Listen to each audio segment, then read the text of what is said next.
this election is not just about INEC, because INEC cannot do this all by itself.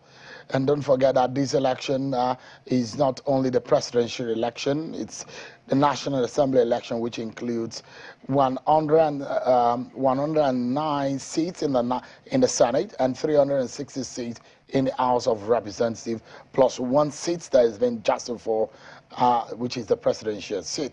These are the elections are up for contest tomorrow.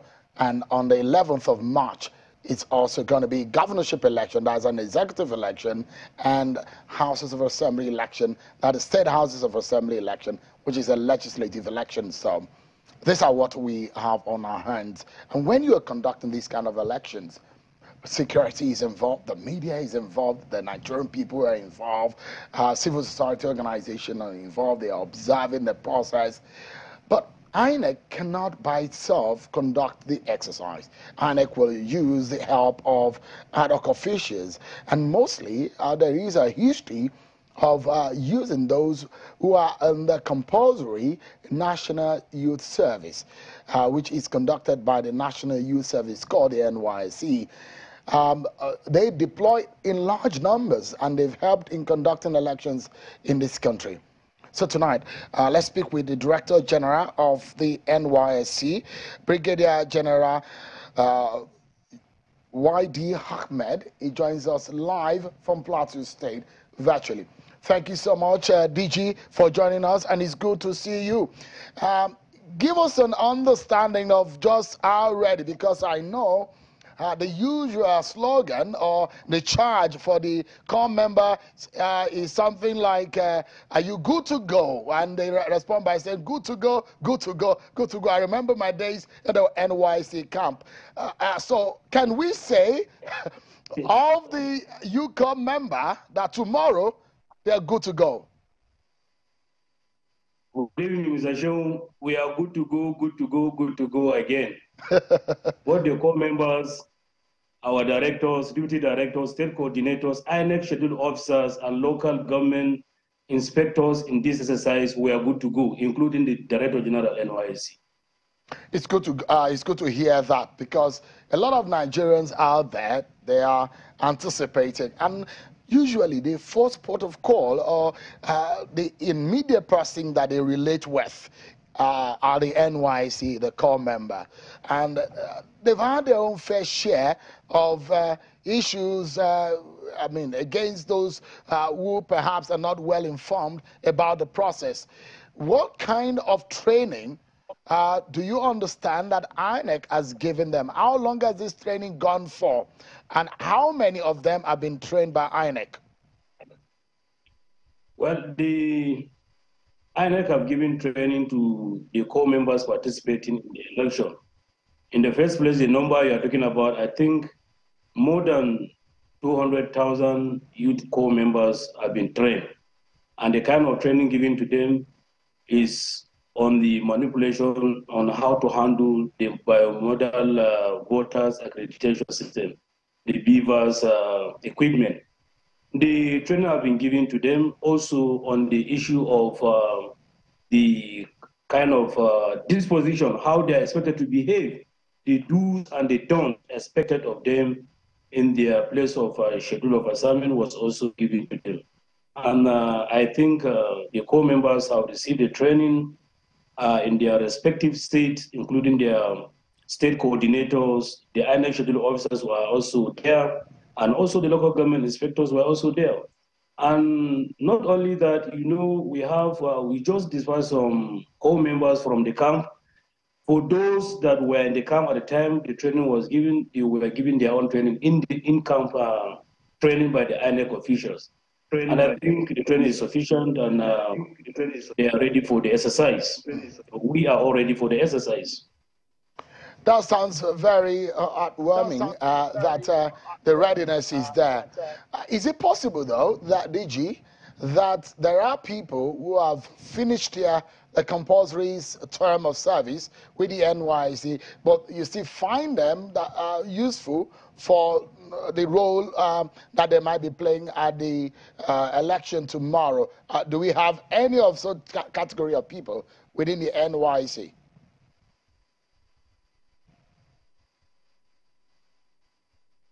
the question clearly, please. Okay, so the question is, we had election in Ekiti and Osun. INEC used the help of NYSC, the core members. Are there possibility, because you mentioned over 200,000 people that have been trained by INEC, is it possible that we have people who just finished, because I know some people concluded a few weeks ago. Is it possible that we have some of them who are part of the exercise of tomorrow? We just concluded their NYSC. Oh, of course, yes. They are participating. That is what I just mentioned. Those ones that just passed out from the camp, they were also trained, so they are participating in. Good to know. So, in the past, there have been issues relating to the health, the welfare of these core members. Is there any kind of insurance? Because I know this has been in the works. I don't know if that has been established. Any kind of insurance for any of these core members? Well, in the case of any eventuality, which we don't pray for any, then we have already made arrangement in case there should be any. We have assured everybody that is taking part in this exercise, aside their welfare that has been taken by INEC, and their security as well. So their security and their welfare is properly taken care of. So the core members taking part in this exercise, all of them have already been assured. We have taken those measures, unlike before. What about, I mean, talking about their welfare, their stipends, because any of them watching tonight, if they are not getting their stipend, they'll probably be expecting me to ask that question. Are you aware whether or not their stipends are being paid already, or is it going to be tomorrow if it's not being paid, or when? INEC is in charge, but we are sure everybody will be taken care of. That I assure you, and they have assured us. Give us an understanding of what is happening in Imo. We are hearing stories of jitter of some of your core members that have been deployed. For some of them who say, oh, they're not able, or they're afraid of going into some areas. How are you handling that kind of situation? But, I mean, can you also clarify what exactly is the situation in that area? Well, the situation is very simple and is very understandable to us and for those who are concerned. We have some few local governments or some wards that are flash areas. With that, we say we don't deploy core members where we expect trouble in such areas that are very glaring to us. And don't forget, not only for INEC duties, NYSC always ensure that they don't post core members to any trouble zone. And those areas where we are talking about, already we don't send core members to serve in such areas. So it is not something new. It is only people that begin to talk a lot of so many things and make issues out of it. There are no issues there. Even the executive governor, I learned when I was briefed by my state coordinator, tried to ask questions. He clarified to the executive governor that there are fear for trouble and the rest, and the children are afraid. The governor understood with her. He said, now, okay, he didn't know it was like that. And there wasn't any issue at all. And there are other ad hoc staff. I think the INEC staff are there, others are there. It's not only NYSC that will be used. So on our own part, it is part of our MOU with INEC that any trouble zone, we don't allow core members to be deployed in such areas. So it is just one of those things. It's just people that are capitalizing on that and start to make news out of it. Otherwise, in fact, even the initial person to those areas, we don't send core members, not only for INEC duty, even for service. So that has been taken care of. And I'm sure INEC will do something about it and ensure that election is held there. I listened to the briefing when the INEC chairman, the Professor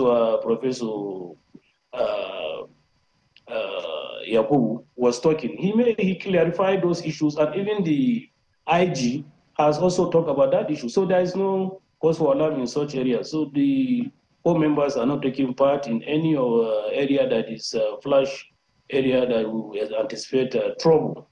That's the situation. I mean, for issues of mapping these areas and understanding this terrain, for that sake, can you give us these areas that you are not deploying to?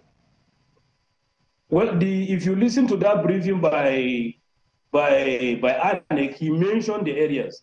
In my own part, I do know that we don't send co-member to some of the local governments like Equibwe, Ihime, Bano local government, Oru East, Oru West, and Osu local government, Oguta local government, and Olu local government. There are some areas that are those areas, there are some security consign. So for that reason, we don't send co-members to even serve in those areas, not only for INEC duties. So it's not something new. But the specific areas, I think INEC can always clarify that one, and it is within the purview of the security agency that IG will know better than myself. You perhaps have just mentioned, if I'm right, one state.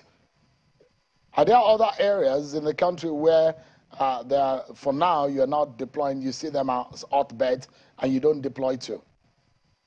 Well, as it is now, the core members are ready to deploy anywhere, but wherever there is challenge, I'm sure they will not be deployed in such areas. You know, this one come up because of the noise that is all over. Otherwise, it's not it's not everywhere. 100% the election ad hoc staff are the core members. No, we are just certain, but we are the largest anyway. But it's because they know we are the largest. That's why they are making those speculations. But for now, we are ready to. The core members are ready to deploy anywhere. But again, the INEC are aware. Our staff are aware. Any place where we have concern for security, we will not allow core members to go to such places. But we are ever ready to be deployed anywhere and carry out their assignments. I mean, when you see someone like you, speaking with someone like you, it does give some level of confidence, knowing that you understand about safety issues. What have you told these young, beautiful and handsome Nigerians about their safety ahead of tomorrow? Well, their safety is guaranteed, just as I've told you the first day I took over on the 30th January 2023. The first place I visited was the IG of police. I visited direct DG, DSS. I visited civil defense. I visited the INEC office, all with the aim of finding or ensuring that these core members are actually secured. And all these agencies assured me everything is in place to ensure their security. As I am here in Plateau State, Jos, this morning I visited the GOC and Commander of Operation Safe Haven. All right. I visited the Commissioner of Police. I visited the director, the State Director in Plateau here and the DSS. They all assured us of the safety, and what we see in place, it is quite pleasing. And we are sure it is all over the country. I have talked to the state coordinators. I've talked to the state coordinators. I've talked to the directors deployed to go and observe what the members are doing. That they should ensure that they meet the security agencies in all the states to get their assurances, to at least strengthen the assurance that we have. And above all, we do not accept gratification. We have told the members, the directors that are with them, the state coordinators, INEC schedule officers, we ensure that they play by the rule. We have spoken to the core members. We have carried sensitization. I've flagged off the sensitization on Thursday, and all over the country, the sensitization awareness was given to these core members. And we are satisfied with the report we are getting back. The core members are ever ready to do their best, just as their predecessors have done. They have made the country proud. They have received commendation from this country and beyond, even from observers coming outside the country. Their performance has always been wonderful, and I think they will be, in fact, we are very ready to ensure that we have established or we continue with the good work, if not better than what we have done before. Fantastic.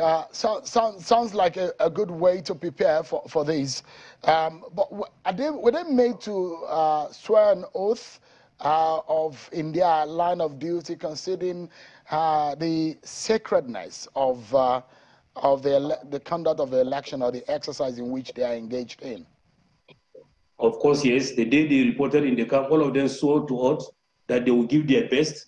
So everything that they ask them to do, and they are volunteered to do it, they will do to their best. They are on oath already. So every core member you see is already on oath. I believe when you listen to our NYSC anthem, If you can still remember, I'm not asking you to sing it here again. It's a long time now. That you're not. It's a long time now, but I mean, I should be able to remember. But you can remind us, DG. I know. If I start thinking it, I can still remember I did youth service as well, but since then I've. But yours might be longer than mine. My days at the NYSC might be earlier than yours. You remember when you say youth? Hello. I'm here. Please go ahead. You remember, the poor members have taken an oath to serve under the rain or on the sun, or in the sun, and to accept whatever thing that is given to them by their superiors. So they are under oath. That is the simplest thing I think every core member knows about. So I'm sure, apart from being on oath, these young Nigerians are always prepared and ready to give their best. If you see them, you see they're in high morale. They know what it takes. They know they're being watched, not within the country alone, but all over the world. So they have assured us, and we keep on talking to each other. We know that we are prepared and they are ready, and I think they will make the country proud. Sure. Yeah, it's good to hear. Under the sun and in the rain. I can still remember, although, I mean, my singing expertise, I don't want to unleash it because I'm hoping that maybe somehow I might get some global music award if I put my music prowess into use. But that's what I like to know. I mean, as a way to wrap up the conversation, DG, if there is a better way to go about this engagement with the NYSC, the core members, and INEC in this line of duty, is there anything you think that we could do better to make the handshake between NYSC and INEC a better one? Well, I think for now we are good. We don't have any reason to complain. I think the welfare, the assurances, the INEC is doing well, fantastic work, and we are okay with that. All right, thank you so much, DG. And I don't know if everybody is ready, and the way they say "Mora high," isn't it? Mr. DG, DG of the NYSC, Brigadier General Yushau Dogara Ahmed, thank you so much indeed for your time. I appreciate that. I wish everyone, not only the core members, the best tomorrow, because it's Nigeria's big day, and we need to come out in flying colors. Thank you so much for talking to us right here. Thank you, Sherman. Thank you so much. Yes. Thank you.